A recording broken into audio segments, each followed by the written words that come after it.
കൂട്ടുകാരെ, ഇന്ന് നമ്മളൊരു അച്ചാർ ഐറ്റമാണ് കാണിക്കാൻ പോകുന്നത്. ഇത് നമ്മുടെ തെക്കോട്ടൊക്കെ ഇവിടെ കരുനാരങ്ങ എന്ന് പറയും.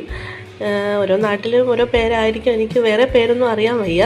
ഓരോ നാട്ടിൽ എങ്ങനെയാണ് ഇതിനെ പറയുന്ന തരത്തില്ല. നമ്മളിവിടെ കരുനാരങ്ങ എന്നൊക്കെ പറയും. നമ്മൾ ഓണാട്ടുകാരെ കായംകുളം മാവേലിക്കര ഭാഗമൊക്കെയാണ്. നമ്മളപ്പം കരുനാരങ്ങ എന്നാണ് പറയുന്നത് ഇതിന്. അപ്പം നമ്മൾ ഓണമൊക്കെ ആകുമ്പോഴത്തേക്ക് സദ്യക്ക് ഒഴിച്ചുകൂടാൻ പറ്റാത്ത ഒരു ഐറ്റമാണിത്.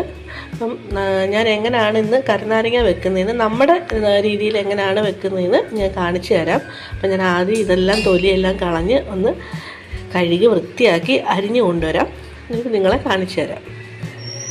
ഞാൻ നാരങ്ങയെല്ലാം കഴുകി വൃത്തിയാക്കി തൊലിയൊക്കെ കളഞ്ഞ് അരിഞ്ഞെടുത്തിട്ടുണ്ട്. ചെറിയ ചെറിയ കഷ്ണങ്ങളാക്കിയിട്ടാണ് അരിഞ്ഞേക്കുന്നത് ഇതുപോലെ.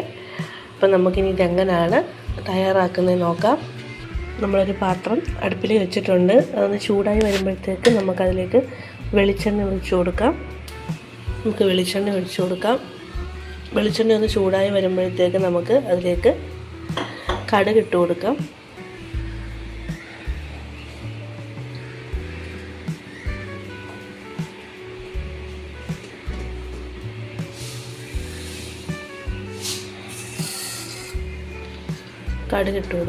കടുക് ഒന്ന് പൊട്ടി വരുമ്പോഴത്തേക്ക് ബാക്കി സാധനങ്ങളും കൂടെ നമുക്ക് ആഡ് ചെയ്യാം. കടുക് പൊട്ടി വന്നിട്ടുണ്ട്. നമുക്കിനി അതിലേക്ക് വറ്റൽമുളക് ഇട്ട് കൊടുക്കാം. അതിനുശേഷം നമുക്കൊരു 3-4 അല്ലി വെളുത്തുള്ളി ചതച്ചത് ഇട്ട് കൊടുക്കാം. ഇനി കുറച്ച് ഇഞ്ചി ചതച്ചത് ഇട്ട് കൊടുക്കാം.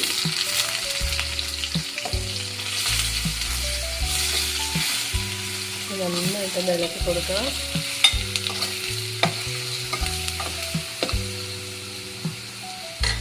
ഇനി അതിലേക്ക് പച്ചമുളക്, 2 പച്ചമുളക് വട്ടത്തിൽ അരിഞ്ഞത്, കറിവേപ്പില നന്നായിട്ട് ഇളക്കി കൊടുക്കുക.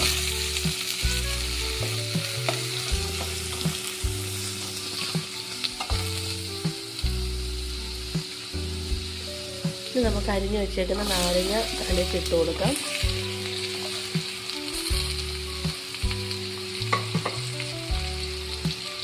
കുറച്ച് ഉപ്പും കൂടെ,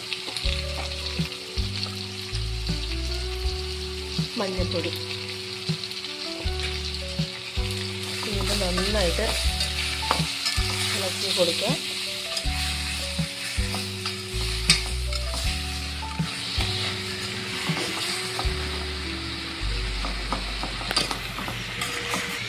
ഈ നാരങ്ങ ഈ തീയിൽ കിടന്ന് നന്നായിട്ടൊന്ന് വാടി വരണം. അതുവരെ നമ്മൾ ഇളക്കി കൊടുക്കണം. അടുക്കി പിടിക്കാതെ ഇളക്കി കൊടുത്തുകൊണ്ടേ ഇരിക്കുക. നാരങ്ങ നന്നായിട്ട് കുഴഞ്ഞ് വന്നിട്ടുണ്ട്. ഒരു 3/4 ഭാഗത്തോളം വേവ് ആയിട്ടുണ്ട്. നന്നായിട്ട് കുഴഞ്ഞ് വന്നിട്ടുണ്ട്. നമ്മുടെ നാരങ്ങ നന്നായിട്ട് വെന്ത് കുഴഞ്ഞ് വന്നിട്ടുണ്ട്. അതിങ്ങനെ തവി കൊണ്ട് നല്ല ഉടച്ചെടുത്തതാണ്. നന്നായിട്ട് കുഴഞ്ഞിട്ടുണ്ട്. ഇനി നമുക്കതിലേക്ക് മല്ലിപ്പൊടി ഇട്ട് കൊടുക്കാം. 1 ടീസ്പൂൺ മല്ലിപ്പൊടി, കൂടെ തന്നെ മുളക് പൊടി അതൊരു 1.5 ടീസ്പൂൺ ഇട്ടോണം. പിന്നെ കായത്തിൻ്റെ പൊടി, ഇവിടെ നമ്മൾ പൊടിയാണ് ഇട്ട് കൊടുക്കുന്നത്. ഇത് കുറച്ച് പൊടി ഇട്ട് കൊടുക്കണം. കായപ്പൊടിക്ക് ശേഷം ഉലുവാപ്പൊടിയും കൂടി ഇട്ട് കൊടുക്കണം. അതൊരു 1/4 ടീസ്പൂൺ ഇട്ടാൽ മതി. എന്നിട്ട് വീണ്ടും നന്നായിട്ട് ഇളക്കി കൊടുക്കുക. കൂട്ടത്തിൽ കുറച്ച് ശർക്കര ഞാൻ സ്ലൈസ് ചെയ്തെടുത്തതാണ്, അതും കൂടെ ഇട്ട് കൊടുക്കണം. ഒരുപാട് ഇടരുത്, ഇത്തിരി ശർക്കര അതും കൂടി ഇട്ട് നന്നായിട്ട് ഇളക്കി കൊടുക്കുക. കഴിഞ്ഞു. നമ്മുടെ അച്ചാർ ഇവിടെ റെഡി ആയിട്ടുണ്ട്. നമ്മുടെ സ്വാദിഷ്ടമായ കരുനാരങ്ങ അച്ചാർ ഇവിടെ റെഡി ആയിട്ടുണ്ട്. നല്ല ടേസ്റ്റാണ്. സദ്യയിൽ കേമനാണ് ഇവൻ. അപ്പോൾ എല്ലാവരും ഇതൊന്ന് ട്രൈ ചെയ്ത് നോക്കണം വീട്ടിൽ. അപ്പം നമ്മുടെ ചാനൽ എല്ലാവരും സപ്പോർട്ട് ചെയ്യണം, സബ്സ്ക്രൈബ് ചെയ്യണം. നന്ദി.